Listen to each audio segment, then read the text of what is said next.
ሰላም ሰላም ጤና ይስጥልኝ ክቡራን አድማጭ ተመልካቾቻችን ይህ ሀፍታይም ፉትቦል ነው። የ2026ቱ የሰሜን አሜሪካው ዓለም ዋንጫን ወደ እናንተ ማድረሳችንን ዛሬም እንቀጥላለን። የምሽቱ አጓጊና ተጠባቂ የሆነው በፖርቱጋል ብሔራዊ ቡድንና በኡዝቤክስታን መካከል የሚደረገውን ጨዋታ ከዚህ ሰዓት ጀምሮ ወደ እናንተ መናድረስ ይሆናል። ይህንን ቆንጆ ጨዋታ ቀጥታ ወደ እናንተ ማድረስ ከመጀመራችን በፊት የተወሰኑ ነጥቦች ላይ እኔና ባልደረባዬ የተወሰኑ ሀሳቦችን እያነሳን መሄድ እንጀምራለን። እንግዲህ ይህንን ምድብ የምትመራው ኮሎምቢያ ናት። በሶስት ነጥብና በሁለት ንጹህ የጎል ክፍያ ከኡዝቤክስታን ጋር ያደረገችውን ጨዋታ ማሸነፏን ተከትሎ እንዲሁም የዛሬዋ ተጋጣሚ ፖርቱጋል ከዲሞክራቲክ ሪፐብሊክ ኦፍ ኮንጎ ከአፍሪካ ተወካይ ጋር ያደረገችውን ጨዋታ አስደንጋጭ በሆነ ሁኔታ 1-1 በሆነ ውጤት ነው የወጣችው። ስለዛ ጨዋታ ግን ሲነሳ በተደጋጋሚ የሚነሳው ነገር የኮንጎ የመከላከል ስነ ስርዓት ምን ያህል አሪፍ እንደነበረ ወይም ደግሞ በጨዋታው ከፖርቱጋል እኩል መግደራደር መቻላቸው ሳይሆን ከጨዋታው በኋላ እነ ብሩኖ ፈርናንዴዝ እነ ዣኦ ኔቬዝ እነ ኮንሴንሳው የሰጧቸው አስተያየቶች ክርስቲያኖ ሮናልዶ ላይ ያጠነጠኑ መሆናቸውን ተከትሎ ነው የፖርቱጋል ካምፕ ታምሷል፣ ሲቪል ዋር ተነስቷል የተባለ በሀገር ውስጥም ሆነ ከሀገር ውጭ ባለው ኢንተርናሽናል ጋዜጠኞች ብዙ ነገር ሲነሳበት ነው የነበረው። እንግዲህ የፖርቱጋል ብሔራዊ ቡድን ስናነሳ ክርስቲያኖ ሮናልዶን ማንሳት ግዴታ እየሆነ ከመጣ ሰንበት ብሏል። ከአጠገብ ያለው እንግዲህ ከተወለደበት ጊዜ አንስቶ ኢቭን የመጀመሪያ ልጁን ራሱ ወንድ ልጅ ቢሆን ኖሮ ሲያሪ እላለሁ ሲል የነበረው አብድጄ እንኳን በሰላም መጣ። አድማጮቻችን እንኳን ደህና መጣችሁ። አዎ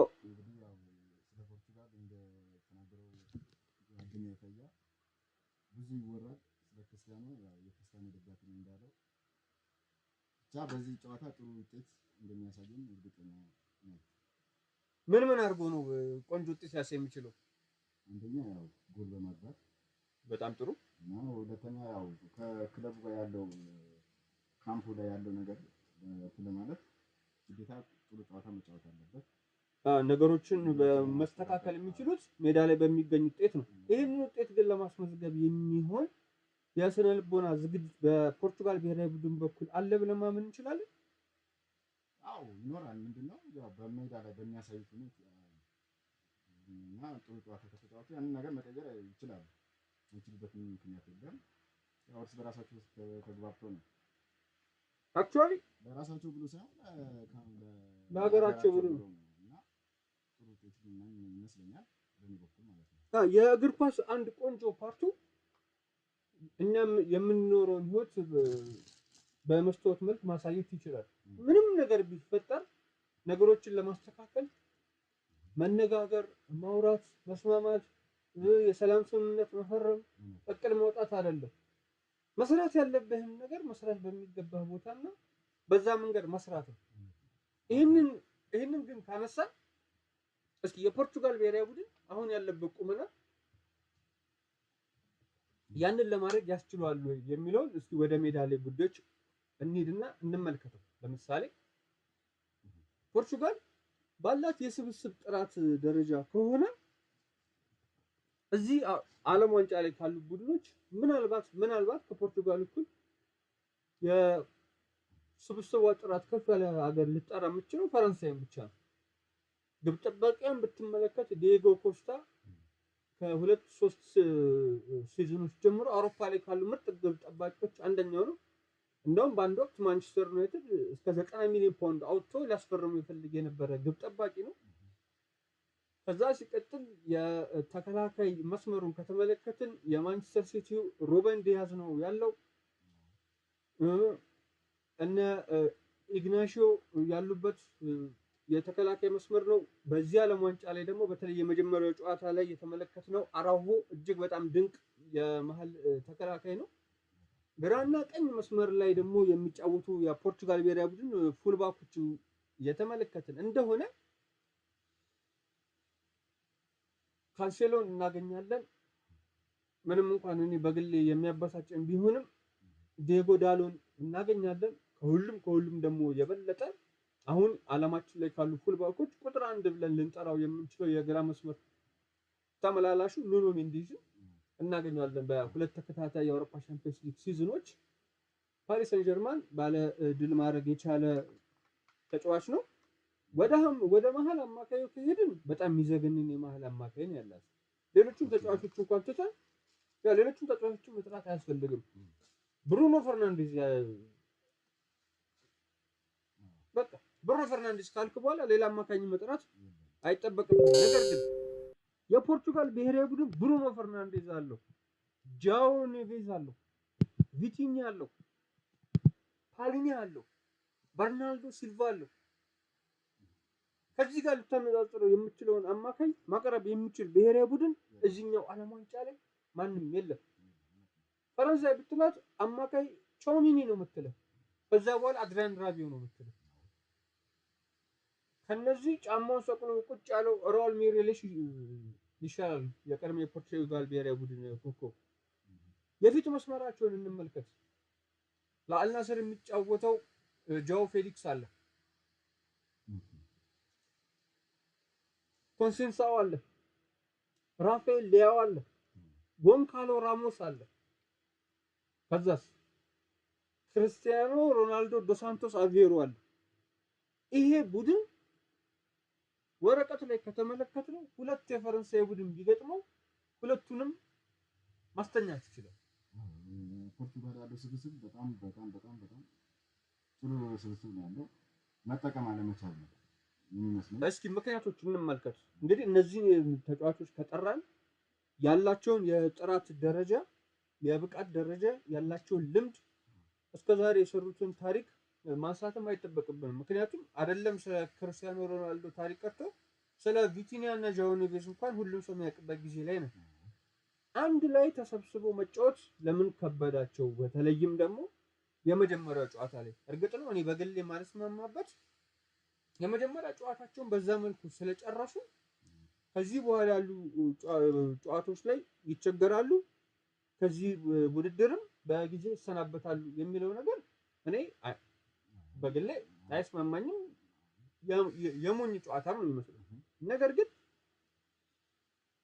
እኔ አንድ በቀዳሚነት የማነሳው ሮናልዶ ኢጎቲስቲካል ስለሆነ ወይም ራስ ወዳድ ስለሆነ ወይም ራሱን ስለሚያስቀድም ነው የሚለውን ሀሳብ ማንሳት አልፈልግም። ምክንያቱም የትኛውም ሱፐርስታር አይደለም ለ20 ዓመታት ቀርቶ ለ20 ጨዋታዎች እንኳን በአሪፍ መልኩ መጫወት የሚችል የትኛውም ኮከብ ያለው በራስ መተማመን ከቁመቱ በላይ መሆኑ የሚጠበቅ ነው።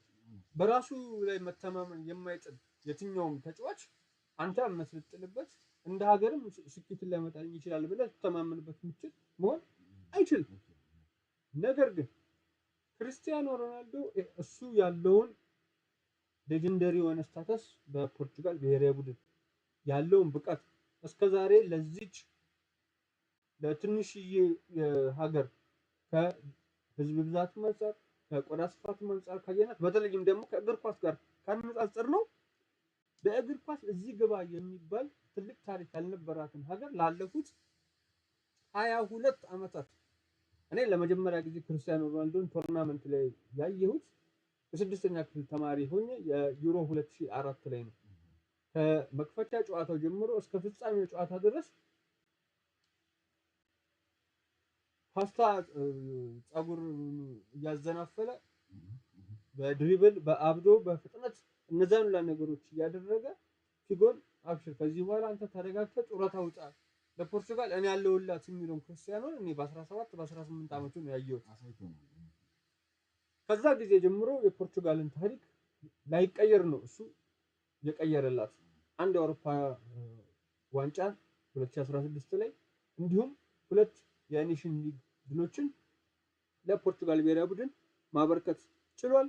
በርካታ ከዋክብቶች ለፖርቱጋል ብሔራዊ ቡድን መጫወት ክብር እንደሆነ ድል ማምጣትም የድል የመጨረሻው ማሳያ እንደሆነ አሳይቷል። ዛሬ ላይ ወዳለው ክርስቲያኖ ሮናልዶ ስንመጣ እድሜው በጣም ገፍቷል። 41ኛ ዓመቱ ላይ ይገኛል። ፍጥረቱ ከርቶታል። ፊዚካል ጥንካሬው ከፍ ባለ ደረጃ ለመጫወት ወይም ከሳምንት ሳምንት ለመጫወት የሚያስችለው አይደለም። ይሄን እሱም ያውቃል፣ እኛም እናውቃለን። የ4 እና 5 ዓመት ልጆቻችን እንኳን ጠንቅቀው የሚያውቁት ነገር ነው። ይሄንን ነገር እሱ አሁን ያለበት ደረጃና እስከዛሬ ላይ ፖርቱጋል ያበረከተውን ነገር አንድ ላይ አድርጎ እንደ ቡድን ፖርቱጋልን ማሻገር መምራት አለመቻል ነው ብዬ አስባለሁ። ለኔ እንደ መነሻነት የምወስደው የመጀመሪያው ዓለም ዋንጫው ከመጀመሩ በፊት ስለ ዓለም ዋንጫ ሲጠየቅ እኔ ዓለም ዋንጫ ባሸንፍ ደስ ይለኛል፣ ግን ዓለም ዋንጫ ማሸነፍ ህልሜ አይደለም የሚል አስተያየት ሰጥቶ ነበረ ከፒርስ ሞርጋን ጋር ባደረገው የቃለ መጠይቅ። ይሄ መብቱ ነው። ምክንያቱም እኔ እግር ኳስ እወዳለሁ ካልኩ መብቴ ነው። እግር ኳስ ያስጠላኛል ካልኩ መብቴ ነው። ያንን መብት አንተ ላይ አጥቼ ከጫንኩት ያኔ ችግር ሊሆን ይችላል። ግን ምንድነው በሱ ደረጃ ያለ የአንዲት በእግር ኳስ ደረጃ ትልቅ ግምት የምትሰጣት ሀገር ካፕቴን የሆነ ሰው ውድድሩ ሊጀመር 3 እና 4 ወራት እየቀሩት ይሄንን አስተያየት ሲሰጥ በተጫዋቾች ዘንድ ወይም በቡድኑ አባላት ዘንድ ምን አይነት ተጽዕኖን ሊያመጣ እንደሚችል መታሰብ አለበት ብዬ እኔ በግሌ አምናለሁ። የመጀመሪያው ይሄ ነው። ከዛ በኋላ ደግሞ ታክቲካዊ በሆኑ ጉዳዮች ሜዳ ላይ እሱ ኃላፊነት መውሰድ ያለበትን ነገር እየወሰደ አለመሆኑን የመጀመሪያው ክርስቲያኖ ሁሉም ነገር በልቶ አሁንም ግን ረሃቡን ማብረድ ማስታገስ የማይችል ሰው ነው። ይሄ በጣም ትልቅ ኳሊቲ ነው። ከአሸናፊነት አንድ መገለጫዎች ቀዳሚው ይሄ ነው። ትልቅ ተጫዋች ስትሆን እኮ እንደዚህ ነው። በቃኝነት ፍላጎት ያያል። አዎ ግን ክርስቲያኖ ሮናልዶ 95 ደቂቃ በአንድ ጨዋታ መጫወትን መፈለግ የለበትም። ይቅርና 95 ደቂቃ በአንድ ጨዋታ በምድብ ጨዋታዎች ላይ ከ60 ደቂቃ የበለጠ ለመጫወት መፈለግ የለበትም። ለምን? ይሄ ዓለም ዋንጫ እያየነው እንዳለ ነው። በጣም የሃይ ኢንቴንሲቲ ጨዋታ ነው። ትናንትና አርጀንቲናን ተመልክተናታል ከኦስትሪያ ጋር በነበረ ጨዋታ። እንደውም ጨዋታው ከመጀመሩ አርጀንቲና ልትቸገር ትችላለች። ምክንያቱም ኦስትሪያዎች በጣም ኦፕሬሽን የሚያደርጉት እረፍት ይባል ነገር አያውቃቸውም እያልን ነበረ። በጨዋታው ላይ አርጀንቲና ሊዮኔል ሜሲ ባይኖራት ኖሮ ያንን ጨዋታ የምታሸንፍበት እድል ዜሮ ነበር። ግን ሮናልዶ ሜዳ ውስጥ ጓደኞቹ የሀገሩ ልጆች እነዛ ሮጥ ያልጠገቡ ልጆች 70 ደቂቃ ሲሯሯጡ አይቶ ከ70ኛው ደቂቃ እስከ 75ኛው ደቂቃ ቢያሟሙቅ ለነሱም ሞራል ይሆናቸዋል። ለምን? እስካሁን እነሱ ሲለፉ ቆይተዋል። አሁን ደግሞ ሁሉም ነገር እንደሚያደርግላቸው የሚያምኑት የቡድናቸው አምበል እያሟሟቀ ነው። ስለዚህ እነሱ ላይ ተጨማሪ ሞራል ይሰጣቸዋል፣ ተነሳሽነትን ይፈጥርላቸዋል። በተቃራኒ ደግሞ ተጋጣሚያቸው ላይ ምን ይፈጥራል እንዴ? እስካሁን ብሩኖ ፈርናንዴዝ ሲያሯሩጥ የነበረ፣ ጆao ኔቬስ ሲያሯሩጥ የነበረ፣ ቪቲና ሲያሯሩጥ የነበረ፣ ራፋኤል ሊያው ሲያሯሩጥ የነበረ፣ ኮንሴሳዮ ጎንካሎ ራሞስ እያሯሩጥ የነበረ፣ ጭራሻውን ደግሞ ክርስቲያኖ ሮናልዶ ሊገባ ነው። መደናገጥ ገና እሱ ሳይገባ ከዛስ በኋላ 75ኛው ደቂቃ ላይ ገባ እንበል። ክርስቲያኖ ሮናልዶ 15 ደቂቃዎች ብቻ የመጫወት ጊዜ ሰጥተው በዛ ፊዚካሊ በሱ አልሸነፍ ባይነት በሱ የማሸነፍ ፍላጎት እንዴት ሊሯሯጥ እንደሚችል አስቡ። ከዛ በኋላ ጎል ታፒን አድርጎ ሊያገባ ይችላል፣ በግንባሩ ሊያስቆጥር ይችላል፣ በሹት ሊመታ ይችላል። ብቻ ግን ጎል የማግኘት መንገዱን እሱ በበለጠ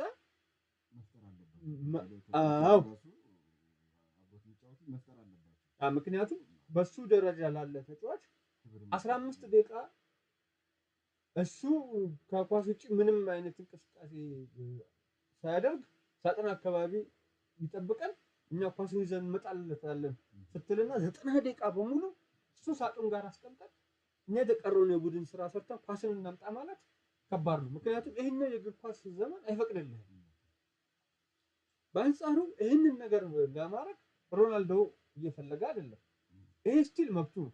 ምክንያቱም ይህንን ነገር የማስፈጸም ይህንን ነገር የመጫን ግዴታ ያለበት ማን ነው? የቡድኑ ዋና አሰልጣኝ ነው። የቡድኑ ዋና አሰልጣኝ ሮቤርቶ ማርቲኔዝ ይህንን ነገር ማድረግ እየቻለው አይደለም እስካሁን ድረስ እንግዲህ በተመለከት ነው። ለምን? አንደኛ አሰልጣኙ ለፖርቹጋል ብሔራዊ ቡድን የሚመጥን የታክቲካል አቀራረብም ሆነ ማን ማኔጅመንት ልምድም ያለው አሰልጣኝ አይደለም።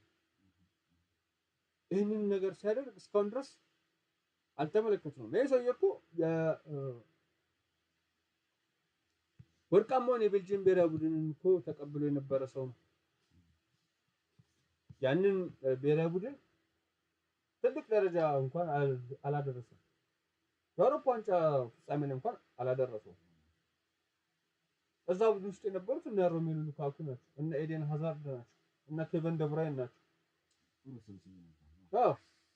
ይሄኛው ቡድን ውስጥ ግን መፈላሰፍ ከፈለክም መሰቀጥ ከፈለክም ያንን እንድታደርግ የሚፈቅድልህ ተጫዋች አለ፣ ክርስቲያኖ ሮናልዶ። ያንን ነገር ግን አሰልጣኙ እያደረገ አልተመለከትነውም። ወይ ለክርስቲያኖ ሮናልዶ የሚመጥን የታክቲካል አቀራረብ ይዘው መምጣት አልቻለም። ካልሆነም ደግሞ ክርስቲያኖ ሮናልዶን ወደ ተጠባባቂ ወንበር አውርዶ ቁማሩን ቆምሮ ያንን ነገር መቀየር አልቻለም። ወይ ለክርስቲያኖ ሮናልዶ አልሆነ፣ ወይ ለፖርቱጋል ብሔራዊ ቡድን አልሆነ። እኔ ከዚህ አንፃር የተወሰኑ እነዚህ ሊቀየሩ የማይችሉ ነገሮች ያሉበት ብሔራዊ ቡድን ስለሆነ ይቸገራል ብዬ አስባለሁ። የአፍታ ቆይታ እንውሰድና ስንመለስ አንተ ደግሞ ከኔ በተቃራኒ ኖ ክርስቲያኖና ፖርቹጋል ይህንን ነገር ሊያርሙ ሊያስተካክሉ የሚችሉበትን ነገር በዚህ መልኩ ይታየኛል የሚለውን ነገር ታስቀምጥልኛለህ። ግን ከዛ አስቀድመን የተወሰኑ መረጃዎችን ለተመልካቾቻችን ለማድረስ ያክል የሁለቱ ቡድኖች አሰላለፍ ይፋ ተደርጓል። በፖርቹጋል ብሔራዊ ቡድን በኩል ግብ ጠባቂ ዲዬጎ ኮስታ ነው። አራቱ ተከላካዮች ካንሴሎ፣ ሩበን ዲያሽ እና ሬናቶ ቬጋ እንዲሁም ኑኖ ሜንዴሽ ናቸው። ሁለቱ ተጣማሪዎች ጃኦ ኔቬዝ እና ቪቲኛ ሲሆኑ የፊት መስመሩ ክርስቲያኖ ሮናልዶ እየመራው ከሱ ጀርባ ፔድሮ ኔቶ፣ ዣኦ ፌሊክስ እና ብሩኖ ፈርናንዴዝ ናቸው የሚገኙት። እንግዲህ ይህንን ስብስብ ተመልከቱ።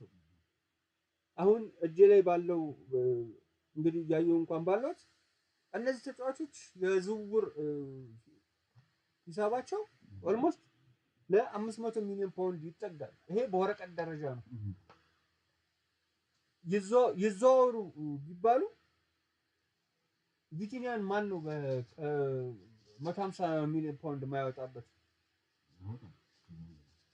ዣኦ ኔቬዝን ጭራሽ 21 ዓመቱ ነው አይደለም 200 300 ሚሊዮን ፓውንድ ሊወጣበት ይችላል። ብሩኖ ፈርናንዴዝ 100 ሚሊዮን ፓውንድ የሚወጣበት ጫሽ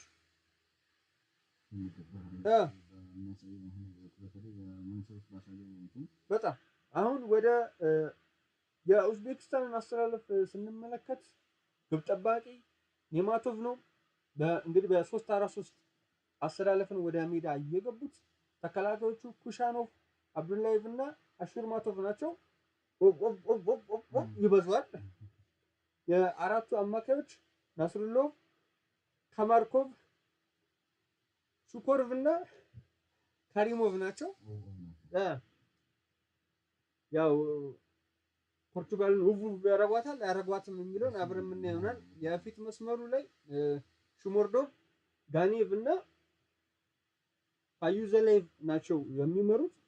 እንግዲህ የኡዝቤኪስታን ብሔራዊ ቡድን አሰልጣኝ በነገር ላይ እኔ እናንተ በደንብ ተመልክተነው ቆረጣጥመነው ያለፈው ፋቢዮ ካናቫሮ ነው። የጣሊያን ብሔራዊ ቡድን በ2006 ላይ የጀርመኑ ዓለም ዋንጫ ሲያሸንፍ አምበል ሆኖ ያነሳው የቀድሞ የሪያል ማድሪድ እና የጁቬንቱስ እንዲሁም የፓርማ ኮከብ የነበረው ፋቢዮ ካናቫሮ ነው የሚያሰለጥነው። ቡድኑ በመከላከሉ በኩል ጥብቅ መከላከልን የሚከተል ቡድን እንደሆነ ተመልክተናል። በተለይም ደግሞ የዚህ ቡድን እስትንፋስ የሆነው ከድር ኩሻኖቭ የማንቸስተር ሲቲ ኮከብ እንደሆነ እናውቃለን። እንግዲህ ክቡራን ተከታታዮቻችን ካፍታ ቆይታ በኋላ ስንመለስ የፖርቱጋል ብሔራዊ ቡድን ላይ ሊነሱ የሚችሉ በፖዚቲቭሊ ሊነሱ የሚችሉ ነገሮችን ወደ እናንተ የምናደርስ ይሆናል። አብራችሁን ቆዩ።